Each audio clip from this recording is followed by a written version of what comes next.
Hello viewers, welcome to Nok TV. Today I am going to teach you a short story written by Lord Dunsany. Actually Lord Dunsany जो है वो एक इलाका है। Dublin से 35 kilometre north east में एक स्टेट है, एक इलाका है जिसका नाम है डेंसनी। उसका ये लॉर्ड था, उसका ये ड्यूक था, इसलिए इसने as a pen name Lord Dunsany use किया है। इसका रियल नाम ये नहीं है। Its real name is Edward John Morton. ये एक आयरिश एंग्लो पोइट है, आयरिश में पैदा हुआ, आयरलैंड में पैदा हुआ। इसने जो एजुकेशन है वो सारी की सारी यूके यानी ब्रिटिश से हासिल की है, इसलिए हम कहते हैं आयरिश एंग्लो पोइट। और इसकी 90 बुक्स जो थी वो इसकी ज़िंदगी में ही शाया हो चुकी थी। और इसी की स्टोरी हम पढ़ने वाले हैं जिसका नाम है दी रिवॉर्ड। रिवॉर्ड में क्या है इसको हम बाद में देखते हैं। इसमें जो पूरी की पूरी स्टोरी है ना, दो वर्ड के गिर्द घूमती है। Only two words, the story around only two words, that is determination and opportunity. इसलिए ये दो वर्ड के बारे में इन डिटेल आप जान लें कि दो वर्ड के गिर्द पूरी स्टोरी घूमती है कि अपॉर्चुनिटी क्या होती है और डिटर्मिनेशन क्या होती है। मैंने लिख भी दिया है। अपॉर्चुनिटी कहते हैं चांस को, मौके को। अच्छा, कुछ चांस बोलते हैं, कुछ चांस बोलते हैं। इसमें आप टेंशन न लें, हम जो इंग्लिश बोलते हैं वो अमेरिकन है और जो हम लिखते हैं वो पढ़ाते हैं स्कूलों कॉलेजों में वो ब्रिटिश है। क्योंकि हमारे पाकिस्तान में ब्रिटिश सिलेबस पढ़ाया जाता है, ब्रिटिश इंग्लिश लिखी जाती है, लेकिन बोलने में हम लोग अमेरिकन फॉलो करते हैं। और बोलने में अमेरिकन है, इसलिए अमेरिकन में बोलेंगे तो चांस होगा और ब्रिटिश में बोलेंगे तो चांस होगा। बोलने में कभी आप कंफ्यूज ना हो, चूँकि एक एक्सेंट नहीं है, ये अमेरिका के अंदर ही इसका एक्सेंट डिफरेंट होता है, तो इसमें परेशान ना हो। तो ये अपॉर्चुनिटी का मतलब होता है चांस, कि मुझे मौका मिले, चांस मिले। और इसका मतलब एक और होता है गुड टाइम, अच्छा वक्त मुझे मिले। कि जब कहते हैं ना जब लोहा गर्म हो तो थोड़ा मारे, इसी चीज़ को उसने चांस कहा है, इसी चीज़ को अपॉर्चुनिटी कहा है। फिर इसने will power of winnowing wind कहा उसने। जब आपके फेवर में हवा चलती हो ना, उस वक्त उसका फ़ायदा उठाया जाए। उसने एक वर्ड यूज़ किया है विनोइंग विंड। देखें, जब आजकल तो थ्रेशर है फसलें काश्त करने के लिए। पीछे आप ज़रा थोड़ा सा पीछे जाएं, इनकी पोइम पढ़ें आप, उसके अंदर आपको ये चीज़ मिलेगी कि जब फसलें पक जाती हैं ना तो ये लोग उसको काटते हैं, पहला काम काटने का। उसके बाद उसको थ्रेश करते हैं, गाहने का, यानी कि ग्रेन में से चैफ जो है दानों में से भूसे को अलग करते हैं। दूसरा, तीसरा है उसको अलग करने के लिए एक हवा चलती है, ख़ास हवा चलती है। क्योंकि आजकल तो थ्रेशर हैं, उस वक्त थ्रेशर नहीं होते थे। तो वो जो हवा चलती है उन दिनों में, ऑटम के सीज़न में, वो खुद ही हवा अल्लाह ताला चलाते हैं, उन दिनों में चलती है।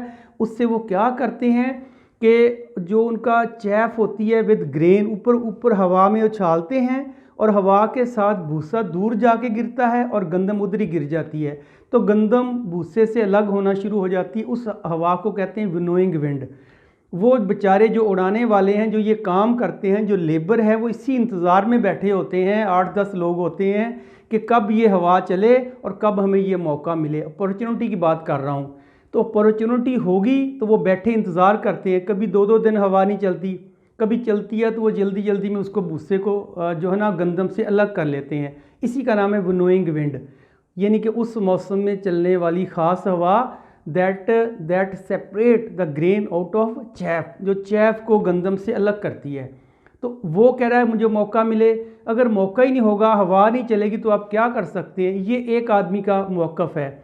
दूसरा कहता है कि no need of opportunity, you should be determined. आपको डिटर्मिनेशन होना चाहिए। डिटर्मिनेशन का मतलब होता है आपका रेजोल्यूशन होना चाहिए, आपका इरादा मुसम्मम होना चाहिए, विल पावर आपकी होनी चाहिए, आपका इरादा। और फिर कहते हैं आप किसी चीज़ को विन कर सकते हैं। ये दोनों की डिस्कशन चल रही है, हम देखेंगे कौन विनर है इसमें। और फिर आपका ख्याल पूछा जाएगा कि आपके ख्याल में अपॉर्चुनिटी सही है या डिटर्मिनेशन सही है, या दोनों में कुछ और चीज़ हो सकती है विद इन बिटवीन। तो let us move toward the short story that is the reward. देखें, रिवॉर्ड के साथ दी लगाया उसने। दी डेफिनेट आर्टिकल है, इसका मतलब है, और रिवार्ड कहते हैं सिले को। कोई भी आप काम करते हैं, आप लेबर करते हैं, मजदूरी करते हैं, जो आपको उसके बदले में पैसे मिलते हैं शाम को, दैट इज़ कॉल्ड रिवार्ड, जिसका सिला आपको मिले। कोई आदमी मेहनत करता है, उसका सिला आपको मिलता है। तो कुरान पाक भी यही कहता है ना। कुरान पाक ने सिला अपने पास रखा है अल्लाह ताला ने, और जो एफर्ट है वो हमें दी है। अल्लाह ताला कहते हैं आप एफर्ट करें, रिज़ल्ट आपके हाथ में नहीं है, आप मेहनत करें, रिज़ल्ट मेरे पास है। रिज़ल्ट अल्लाह ताला देते हैं, मेहनत हमें दे दी उसने। इसी तरह पैसे जो हैं वो जितने अल्लाह ताला देते हैं, जो किसी को गरीब कर दे, किसी को अमीर करते, अल्लाह ताला की मर्ज़ी है, लेकिन ख़र्च करने का बस आपको दे दिया है। तो वो कह दिया है cut your coat according to your cloth, कि अपनी चादर देख कर पाँव फैलाओ। तो इसी ऊपर हम बात करने वाले हैं। तो एडवर्ड जॉन मॉर्टन या लॉर्ड डेंसनी की इसका जो पेन नेम है, he was born in 1878 and died in 1957। मैंने कहा ना एक आयरिश एंग्लो पोइट है। इसमें उसने क्या बताया है, मैंने आपको बताया है ये कहानी है सिर्फ 2 वर्ड के गिर्द घूमती है। वो क्या क्या है, अपॉर्चुनिटी एंड डिटर्मिनेशन। असल में आयरिश का एक गांव है, विलेज है, विलेज नहीं एक टाउन है, उसमें लोग बैठे हुए थे। अच्छा, हर जगह बैठने का, गांव में बैठने का अलग होता है, एक चौपाल बनी होती है, एक चबूतरा बना होता है, गांव का एक सेंटर बना होता है, शहर का एक सिटी सेंटर बना होता है, शहर का मरकज़ कह लें आप। इसी तरह हर टाउन का भी एक मरकज़ होता है। तो आजकल जो जदीद तरीन है, वहाँ वो क्लब में जाके बैठते हैं, गपशप लगाते हैं, चाय कॉफ़ी पीते हैं, साथ साथ डिस्कशन होती है कुछ टॉपिक पे ऊपर। तो ये जो बात हो रही थी, एक क्लब था, क्लब में कुछ लोग बैठे हुए थे और लोग बातें कर रहे थे। कुछ कह रहे थे यार अगर मेरे पास मौका मिलता ना तो मैं ये कर गुजरता, मैं चांद पे चला जाता। दूसरा कह रहा था नहीं यार मौके की बात नहीं है, डिटर्मिनेशन होनी चाहिए बंदे के, मौके खुद बंदा ढूंढ लेता है। तो इसी में डिस्कशन हो रही थी ये। तो जब ये डिस्कशन हो रही थी, वहाँ एक आदमी आ जाता है जिसका नाम है जॉर्कन्स। ये लिख दिया मैंने, पहला किरदार इसका, पहला करेक्टर, दैट इज़ जॉर्कन। जॉर्कन आता है, वो कहता है भाई सारे आप झूठ बोल रहे हो, जो सही बात है वो है डिटर्मिनेशन, कि अगर आप में डिटर्मिनेशन है ना तो आप मौके भी खुद पैदा कर लोगे। क्योंकि उसने कहा था कि जो लोग डिटर्मिन्ड होते हैं, जो लोग पुख्ता इरादा रखते हैं, वो जो मौके हैं वो अपने पाँव के नीचे खुद पैदा करते हैं, खुद उगाते हैं वो। और वहाँ एक और आदमी आ गया जिसका नाम था तरबत।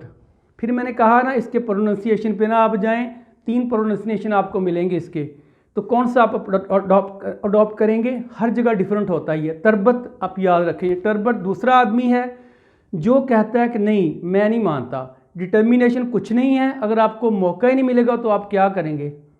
तो ये डिटर्मिनेशन वाला सही है, ये अपॉर्चुनिटी वाला सही है, इसकी डिस्कशन हम आफ्टर द लेक्चर करेंगे। आप फिलहाल ये स्टोरी सुने, और मैं कोशिश करता हूँ कि स्टोरी के अंदर जो आपका ऑब्जेक्टिव है उसको खींच के स्टोरी के अंदर ले आऊँ, ताकि स्टोरी सुनने के बाद जो आपके ऑब्जेक्टिव हैं वो आपको क्लियर हो सकें। मैंने आपको नाम बता दिया है और मैंने आपको बता दिया है कि ये जो 2 करैक्टर हैं इसके हैं, दोनों किस फेवर में हैं आपसे पूछा जाएगा कि जॉर्कन जो है वो किस फेवर में है और तरबत किस फेवर में है। तो आपको याद होगा जॉर्कन जो है डिटर्मिनेशन का हामी है, तो और जो तरबत है वो अपॉर्चुनिटी का हामी है। क्लियर।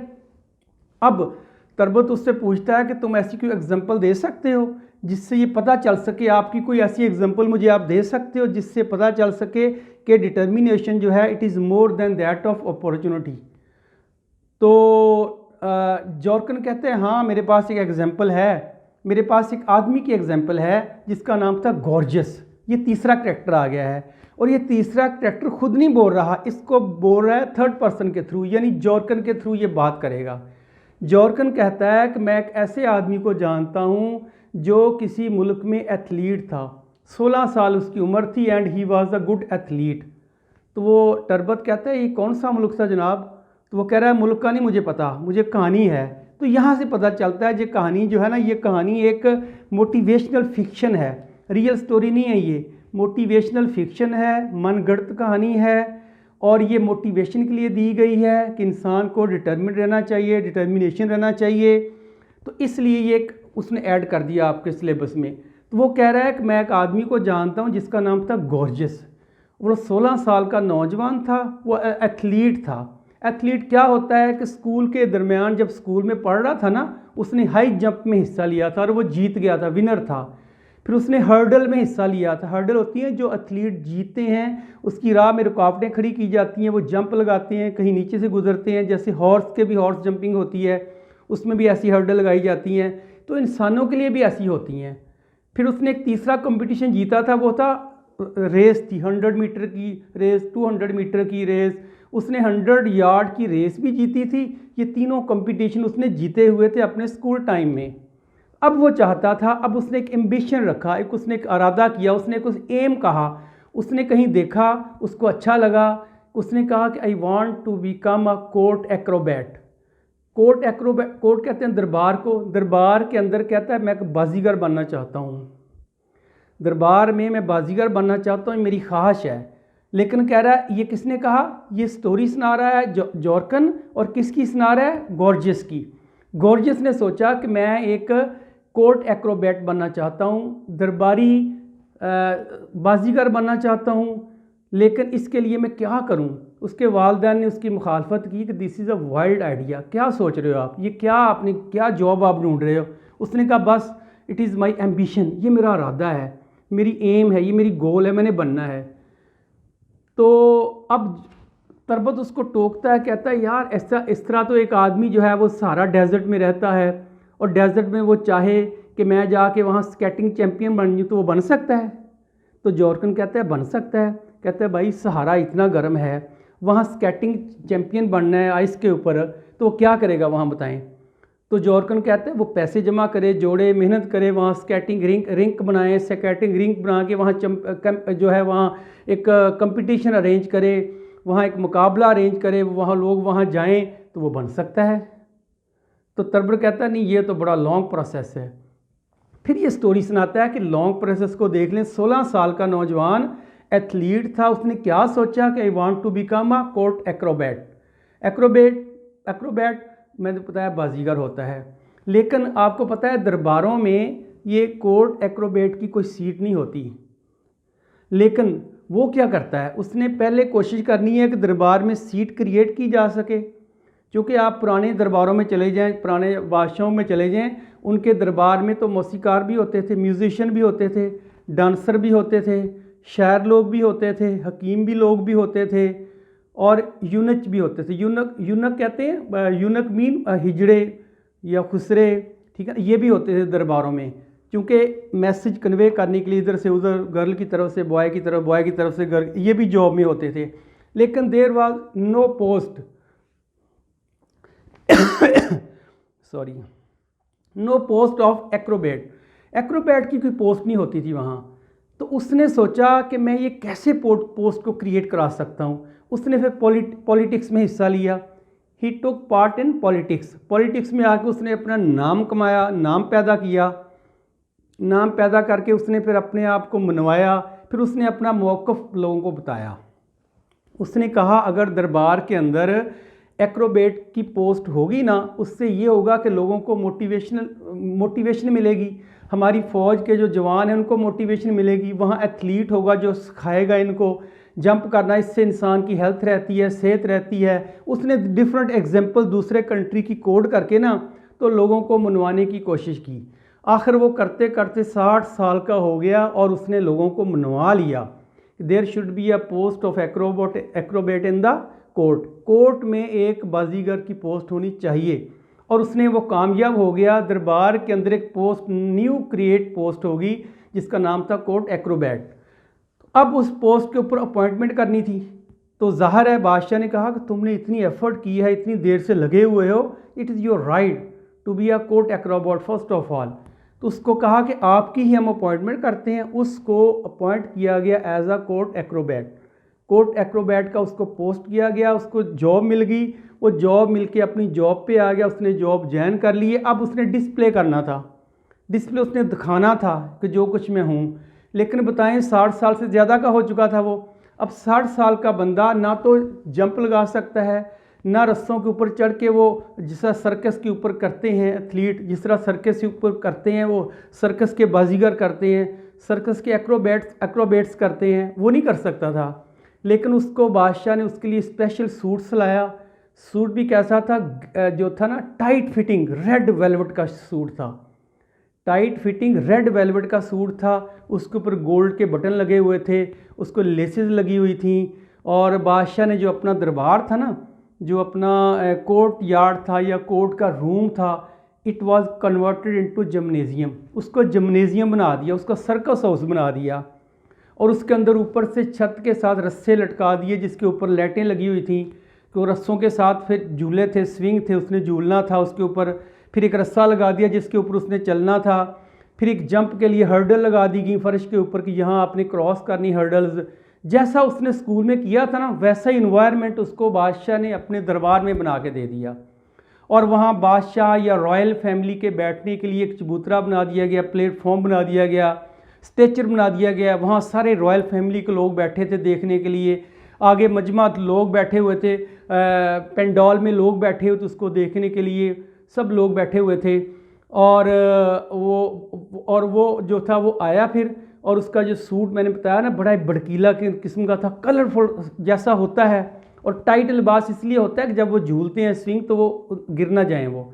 तो ये सारे अरेंजमेंट करके तो बादशाह ने कहा अब उसको बुलाया जाएगा, और जो उनका प्रिंसिपल सेक्रेटरी था वो उनके पीछे खड़ा हो गया रॉयल फैमिली के। अब उसके आने का टाइम था, तो he entered in the arena, he entered in the pandal with the flood of light के साथ वो पेंडाल में एंटर हुआ, और विद द कलरफुल लिबास उसने पहना हुआ था, कलरफुल कपड़े उसने पहने हुए थे। तो वो अंदर जो ना ये ओपनिंग सेरेमनी हो रही थी, इनागोरेशन हो रही थी, उसकी ज्वाइनिंग हो रही थी, अब यूँ कह लें अब। और जो कर्टन थे, रूम के कर्टन, वो बहुत ही खूबसूरत गोल्डन कलर के सजे हुए थे। यूं ही वो एंटर हुआ, साथ ही बैंड बजना शुरू हो गया। बैंड वालों ने पेल ग्रीन कपड़े पहने हुए थे गोल्ड रंग के, और वो बैंड जो था वो बड़ा सॉफ्ट म्यूज़िक दे रहा था। ये सारा कुछ अरेंजमेंट किया गया था to make him happy because he had took part to become a court acrobat for a long time. 60 साल लगे उसको, इसके एजाज़ में ये रखी गई थी। बादशाह को भी पता था कि अब ये जंप नहीं कर सकता, और गॉर्जियस को भी पता था कि I am not able to jump the hurdle, I am not able to swing on the ropes, के झूलों के ऊपर झूलना मेरे बस में नहीं है अब। देखे ना। तो अब उसने वो आया, और उसने आके जो था वो सबसे पहले हर्डल को देखा। हर्डल नीचे लगे हुए थे, उसको जंप करना उसके बस में नहीं था। उसने हर्डल को देखा, फिर शाही ख़ानदान पीछे बैठा था उसको देखा। शाही ख़ानदान को पता था, रॉयल फैमिली को पता था कि he is not able to jump. उसने खड़े होकर उसके लिए जो कहते ना उसके लिए तालियां बजाईं, उसके लिए क्लैपिंग की कि बस आपका हो गया, आप आ गए हैं, यहाँ खड़े हो गए हैं। उसने भी उस हर्डल को हाथ लगाया, और बस उसके बाद एक्शन कोई नहीं किया। देयर वाज नो एक्शन, तो एक्शन कोई नहीं हुआ। उसने देखा और रॉयल फैमिली ने क्लैपिंग की, समझो उसने हर्डल पार कर ली। और वो हर्डल वैसी ही लगाई गई थी जैसी उसने स्कूल के दौर में विन की थी। अब वो बढ़ रहा था स्विंग की तरफ। अब वो बढ़ रहा था जहाँ जो है ना वो सीलिंग के साथ, छत के साथ रस्से नीचे लटक रहे थे, उनके ऊपर लाइटें लगी हुई थी रंग बिरंगी, और वो ट्विंकल कर रही थी। अब उसने जाके जो लोएस्ट रोप था, लोएस्ट स्विंग था ना, उसको जाके टच किया बस हाथ के साथ। जब टच किया तो रॉयल फैमिली ने और दूसरे लोगों ने फिर तालियां बजाई, क्लैपिंग की उसको खुश करने के लिए। बस उसने कहा कि there will be no activity at all, you are the winner because you have won your ambition, you have won your goal. आपने अपनी गोल पा लिया, यही काफ़ी है, हमें आपसे जंप की कोई उम्मीद नहीं है, ना हम जंप आपसे एक्सपेक्ट करते हैं। फिर वो उसने हाथ लगाया, लोगों ने तालियां बजाईं, वापस आके अपनी सीट पे बैठ गया वो। उसकी कहानियाँ ख़त्म होती है। कहना ये चाह रहा है कि अगर आप डिटर्मिन्ड हैं, उसने इस स्टोरी में डिटर्मिनेशन को जो था ना, डिटर्मिनेशन मोर देन अपॉर्चुनिटी, उसने कहा determination is more than opportunity. Determination जो है ये अपॉर्चुनिटी से कहीं ज़्यादा है। लेकिन मैं आपको एक और एग्जांपल देता हूँ, फिर फैसला आप पे छोड़ते हैं। देखें, अपॉर्चुनिटी अपनी जगह है, डिटर्मिनेशन अपनी जगह है। अगर मौका नहीं मिलेगा तो डिटर्मिनेशन भी कुछ नहीं कर सकती। मेरा ये ख्याल है कि both go hand to hand, दोनों लाजमा मलजूम हैं। मैं आपको एग्जांपल कोट करना चाहूँगा। एक बिल गेट्स ने इंटरव्यू दिया था किसी जर्नलिस्ट को। उस इंटरव्यू से 2 मिनट का क्लिप काट कर क्लिप मास्टर वालों ने रिवील किया ये, और मैं आपको बता रहा हूँ। उन्होंने कहा था कि बिल गेट्स से जर्नलिस्ट ने सवाल किया था, क्वेश्चन ये था, what is the secret of your success. उसने जवाब दिया था, उसने कहा था ये, उसने अपनी जेब से पॉकेट से चेक बुक निकाली, चेक दिया, उसने कहा कि आप इसमें अपनी मर्ज़ी की रकम भर लें, जितनी पैसे आप लेना चाहते हैं ले लें। तो जर्नलिस्ट ने कहा नो नो नो, मैंने पैसे नहीं लेने, मैंने आपसे सवाल पूछा है कि what is the secret of your success, आपकी कामयाबी का राज क्या है। तो बिल गेट्स ने कहा मैं फिर कह रहा हूँ कि आप चेक लें, इसमें पैसे भर लें। तो जर्नलिस्ट ने कहा मेरा ये मकसद नहीं है कि मैं आपको ब्लैकमेल करके पैसे लूँ, तो मुझे सिर्फ बता दें कि जो है वो आपकी कामयाबी का राज क्या है। उसने कहा यही है, मैं बता तो रहा हूँ आपको यही है। क्या राज था? राज ये था, कह रहा मैं कभी अपॉर्चुनिटी मिस नहीं करता। आपको अपॉर्चुनिटी दी मैंने कि आप अमीर बन सकती थी, जितनी मर्जी रकम भर लें आप अमीर बन सकती थी, आपने ये चांस मिस कर दिया है। मैं होता तो मैंने मिस नहीं करना था। तो ये अपॉर्चुनिटी की बेस्ट एग्जांपल है जो मैंने आपको दी है, क्योंकि डिटर्मिनेशन की एग्जांपल तो इसमें दे दी उसने आपको, और अपॉर्चुनिटी की एग्जांपल आपको मैंने दे दी है। तो ये दोनों जो हैं हैंड टू हैंड जाती हैं। कुछ इसमें गॉड गिफ्टेड चीज़ें होती हैं। देखिए आप कितनी भी कोशिश कर लें, एक ट्री छोटा है एक ट्री बड़ा है, आप एक मैंगो का ट्री है, एक गावा का ट्री है, एक आपके सामने पाइन का ट्री है, एक आपके सामने जो है ना वो कोई पहाड़ी दरख्त है वो ऊंचे होते हैं, गावा का दरख्त छोटा होता है या मैंगो का छोटा दरख्त होता है। आप जितना भी पानी दे दें उसको बड़ा नहीं आप कर सकते। आप बकरी को जितना मर्जी खाना खिला लें गाय नहीं बना सकते। इसी तरह आप एक कैट को जितना भी अच्छा खाना दे दें आप उसको डॉग या उससे बड़ा जानवर नहीं बना सकते। कुछ चीज़ें गॉड गिफ्टेड होती हैं, उसको हम नहीं कर सकते, और कुछ चीज़ें जो होती हैं हमारे अपने बस में होती हैं, उसको हम चेंज कर सकते हैं। जो अपने बस में है वो एफर्ट है। मैंने कहा ना इस्लाम में भी एफर्ट है और रिज़ल्ट अल्लाह ताला पे है। रिज़ल्ट हमें अल्लाह ताला ने दिया ही नहीं हुआ, लेकिन ये कह दिया है कुरान पाक में कि जो आप मेहनत करेंगे अल्लाह ताला कहते हैं मैं उसका फल आपको दूंगा। कब दूंगा? देखिए आप मेहनत करते हैं मैट्रिक में, एफए में, बीए में, पेपर चेक आप नहीं करते, वो की और होता है, रिज़ल्ट की और देता है, लेकिन आप उससे मुतमईन नहीं होते, सेटिस्फाई नहीं होते कि मेरी मार्किंग सही नहीं हुई, मेरी मार्किंग ख़राब हुई है, कोई बात नहीं, क्योंकि रिज़ल्ट देने वाला वो भी नहीं है, उससे ऊपर बैठा अल्लाह ताला। अगर रिज़ल्ट में गड़बड़ हुई है तो कहीं ना कहीं जाके आपको उसका रिवॉर्ड मिल जाएगा, किसी और जगह जाके मिल जाएगा। और बहुत से ऐसे लोग हमने देखे हैं जिनकी पोजीशन छीन कर किसी और को दे दी गई, लेकिन बाद में वो आगे निकल गए, वो पीछे रह गए। बहुत से थर्ड डिवीज़न लेने वाले जो थे ना बहुत आगे गए हैं, क्योंकि एक चांस होता है, एक मौका होता है, किसी को मौका नहीं मिलता पढ़ने का। हालात ऐसे होते हैं, गांव के हालात ऐसे होते हैं, काम काज में ऐसा होता है, गरीब होता है, वो काम नहीं कर सकता, घर चलाने के लिए उसको मेहनत करनी पड़ती है, लेकिन जब उसको मौका मिलता है फिर वो फ्लॉरिशिंग करता है, फिर फलता फूलता है, फिर वो बहुत आगे निकल जाता है। तो यही इसकी स्टोरी का जो है ना एंड है कि दो, अब इसका थीम क्या है कि अपॉर्चुनिटी और गॉड गिफ्टेड चीज़ें जो होती हैं, गॉड गिवन चीज़ें होती हैं, अल्लाह ताला को पता है किधर इसने जाना है, लेकिन आप अपना मौका ज़ाया ना करें और डिटर्मिनेशन रखें, क्योंकि इरादे जिनके पुख्ता हों, नज़र जिनकी खुदा पर हो, ये दो कंडीशन लगाई गई हैं। इरादे पुख्ता रखें, नज़र खुदा पे रखें, फिर आपके सामने तलातम खेज मौजें जो है ना वो आपका कुछ नहीं बिगाड़ सकती। तो let us move toward the theme that is a person who remains determined and keeps on his struggle. एक आदमी जो अपने एम के साथ, जो अपनी एम्बिशन के साथ जुड़ा रहता है, पैवस्ता रहे शजर से उम्मीदें बहार रख, जो अपने एम्बिशन से जुड़ा रहता है, छोड़ता नहीं उसको, विदाउट लूजिंग एनी चांस, और वो चांस ही कोई मिस नहीं करता। मैंने आपको एग्जांपल दी बिल गेट्स की, उसने कहा था मैं चांस मिस नहीं करता। डिटर्मिनेशन तो होती है लेकिन चांस भी मिस ना करें ना। विन्स हिज एम्बिशन, फिर वो कहता है वो अपना जो मंजिल है वो पा लेता है।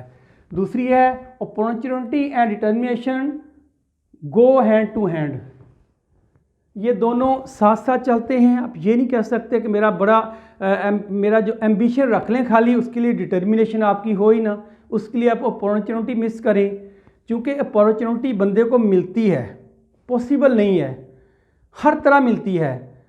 कह रहे हैं luck knocks at your door once in a time, luck आपके दरवाजे पे दस्तक देती है, नॉक करती है। इवन कि अल्लाह ताला जो है ना उसके फरिश्ते अल्लाह ताला पुकार के कहते हैं सुबह के टाइम, है कोई रहमत तलब करने वाला तो आए मुझसे रहमत तलब करे। अगर हम इस काबिल नहीं हैं, हम उसकी नॉक नहीं सुनते और हम उसकी दस्तक नहीं सुनते, अल्लाह ताला के फरिश्तों की रहमत की दस्तक नहीं सुनते, या हम जो है ना हमारे घर में जो लक आती है उसकी हम दस्तक नहीं सुनते, तो इसका नॉक को नहीं सुनते, इसका मतलब हमने वो चांस मिस कर दिया है। इसी के नाम से हमने अपने टीवी का नाम नॉक टीवी रखा, एक इल्म के दरवाजे पर दस्तक है। अगर आपको you should turn your ear toward education, education की तरफ अपने ईयर को टर्न करें और इंशाल्लाह you will win your game, you will win your ambition. यहाँ भी यही बताया गया है, life is like a race, ज़िंदगी एक रेस की तरह है। The man who keeps on wins the race, यह आपकी बुक में से सेंटेंस लिया मैंने, जो इस रेस को जारी रखता है वो जीत जाता है। देखें कछुआ और खरगोश की आप एग्जांपल देते हैं, क्या ये बात ठीक है, टॉर्टाइज वन द रेस, लेकिन ये कहानी है ना। अगर कछुआ जो था वो रेस जीत सकता है तो हेयर क्यों नहीं जीत सकता, तो जो हेयर है या खरगोश है वो क्यों नहीं जीत सकता, वो ज़्यादा तेज़ भागता था ना। उसकी इग्नोरेंस को बताया गया है। You should not be ignorant, आपको अपना वक्त ज़ाया नहीं करना चाहिए। और वक्त, if you waste your time, time will waste you. अगर आप टाइम ज़ाया करेंगे, टाइम आपको ज़ाया कर देगा। तो इसलिए एग्जाम्पल हम ऐसी देते हैं, लेकिन उस एग्जाम्पल का आपको मफहूम, आपको रिज़ल्ट बताया जाता है, बात उसके पीछे कुछ और होती है। सो मैंने कोशिश की कि इसके अंदर जो वर्ड हैं, जो आपके ऑब्जेक्टिव हैं, मैंने लिखे थे उसको अंदर ले आऊँ। जिस तरह मैंने बताया तो उसने लिबास कैसा पहना हुआ था, वो कितने साल का था जब आया था, कितने साल में जाकर उसने अपना एम्बिशन हासिल किया, और वो जो थे उसने जो हर्डल जो थी वो कैसे उसने एक्ट किया था कि नहीं किया था, और वो कौन सी पोस्ट पे आना चाहता था। ये सारी बातें मैं अपनी स्टोरी के अंदर ले आया हूँ। So viewers, thank you very much for watching my video till last.